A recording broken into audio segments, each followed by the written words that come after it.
Hi everyone, welcome to the class. Very good evening.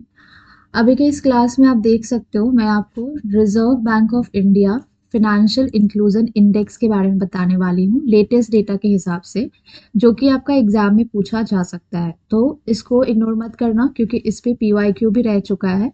तो मैं इसका स्क्रीनशॉट लेके आपको समझा रही हूँ, ठीक है, सो दैट आपको अच्छे से सब कुछ समझ में आए।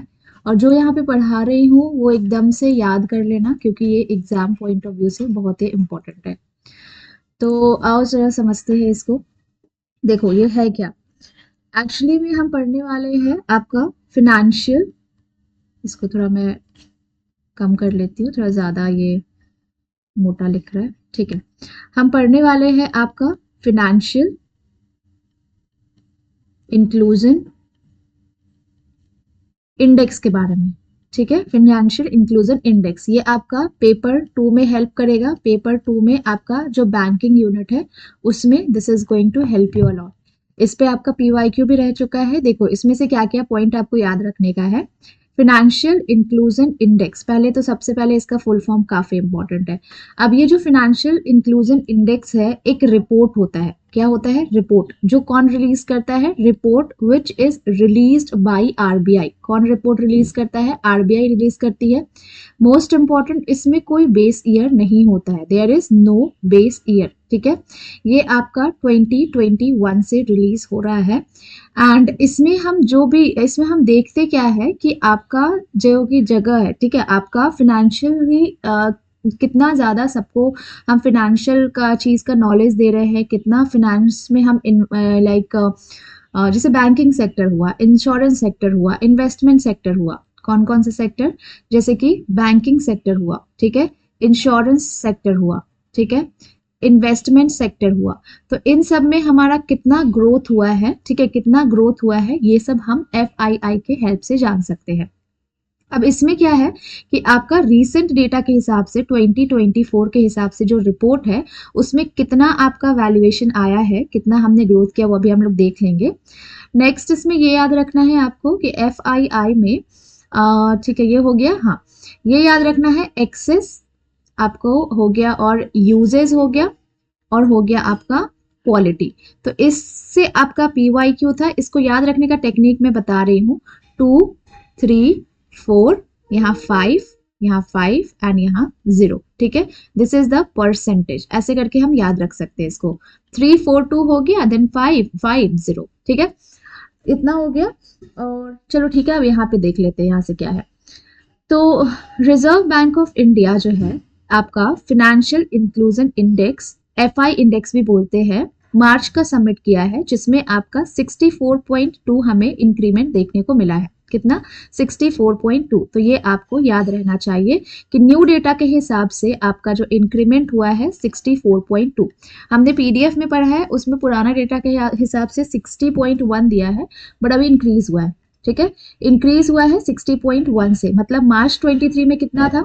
2023 डेटा के हिसाब से देखें तो ये 60.1 था एंड 2024 में आपका ये इंक्रीज होके 64.2 हो गया है। तो हमें कौन से याद रखना है? हमें ये याद रखना है क्योंकि पीवाईक्यू में पूछ सकते हैं, मतलब एग्जाम में। दिस इंडिकेट कि हमारा जो फिनेंशियल सर्विसेज है वो इम्प्रूव हुआ है सिग्निफिकेंटली। एफआई इंडेक्स एक टूल है जो मेजर करता है कि हमने फिनेंशियली कितना इंक्लूजन किया है इंडिया में। टोटल इसमें 97 इंडिकेटर्स होते हैं। कितने इंडिकेटर्स होते हैं? 97 इंडिकेटर्स, जिसके बेसिस पे हम मार्किंग करते हैं। 97 इंडिकेटर्स होता है, जिसमें 0 से लेकर के 100 तक की अगर बात करें तो अगर 0 रैंकिंग का है मतलब आप एक्सक्लूडेड हो फिनेंशियल सर्विसेज से, एक्सक्लूडेड है। और अगर 100 में है तो आप इंक्लूडेड हो फिनेंशियल सर्विसेज में, ठीक है, फिनेंशियल सर्विसेज में इंक्लूडेड हो। अब जैसे यहाँ देख सकते हो, दिस इज फ्रॉम 0 to 100, जिसका मतलब 0 का मतलब रिप्रेजेंट करता है कंप्लीट फिनेंशियल इन एक्सक्लूजन, मतलब आप नहीं हो, एक्सक्लूडेड हो, निकाले नहीं है आपके में, आपके तरफ। 100 में मतलब क्या हुआ? Full financial inclusion. तो इसमें टोटल 3 पैरामीटर के बेसिस पे होता है, जैसे यहाँ देख सकते हो, एक्सेस, यूजेस, क्वालिटी। तो ये वाला चीज ही आपका एक पीवाईक्यू एक बार रह चुका था, ठीक है, नेट एनटीए ने पूछा था। तो this you can very easily आप रिमेंबर कर सकते हो, access, usage, quality. This is 2, this is 3, this is 4, देन यहाँ पे 5, देन यहाँ पे 5 एंड यहाँ पे 0, and this is percent, percent, and percent match कर लो, सेम है। Access 35, usage 45, quality 20। तो आरबीआई पब्लिश करती है एफआई इंडेक्स एनुअल बेसिस पे जुलाई में। रिपोर्ट कब आता है इसका? इसका रिपोर्ट आता है आपका हमेशा जुलाई में सबमिट करती है, जुलाई में, ठीक है। And the index has been grown 2017 में इतना था, अभी हम लोग कितना पे पहुंच चुके हैं? 64, मतलब काफी ग्रोथ हुआ है, ठीक है। तो RBI attribute improvement in FI index growth, सारे ही सब indices uses dimension contributing the most. Some says expansion of digital financial service overall credit growth has help to improve the financial inclusion. मतलब ये लिखा है कि अभी जैसे कि डिजिटल हो गया है सारा कुछ, तो इसकी वजह से भी फाइनेंशियल सेक्टर में काफी ग्रोथ देखने को मिला है, डिजिटल ही सब कुछ हो गया इसकी वजह से। अदर सेज कि यहाँ जो प्रधानमंत्री जनधन योजना के बारे में है, पीएमजेडीवाई, जिसमें आपने पढ़ा होगा हर एक घर में कम से कम एक बैंक अकाउंट तो होना ही चाहिए। ये पीएमजेडीवाई क्यों लाया गया था, प्रधानमंत्री जनधन योजना? इस वजह से लाया गया था कि हर एक घर में एटलीस्ट एक बैंक अकाउंट तो होना ही चाहिए, आधार कार्ड के हेल्प से आप खुलवा सकते हो। तो इसकी वजह से भी, आवास योजना की वजह से भी आपका बैंकिंग सेक्टर में काफी अच्छा हुआ है। तो ये है आपका पॉइंट फाइनेंशियल इंक्लूजन इंडेक्स के बारे में, जो आपको याद रखना है एग्जाम पॉइंट ऑफ व्यू से। आई बिलीव आपको ये सेशन अच्छा लगा हो, कुछ सब कुछ समझ में आ गया हो।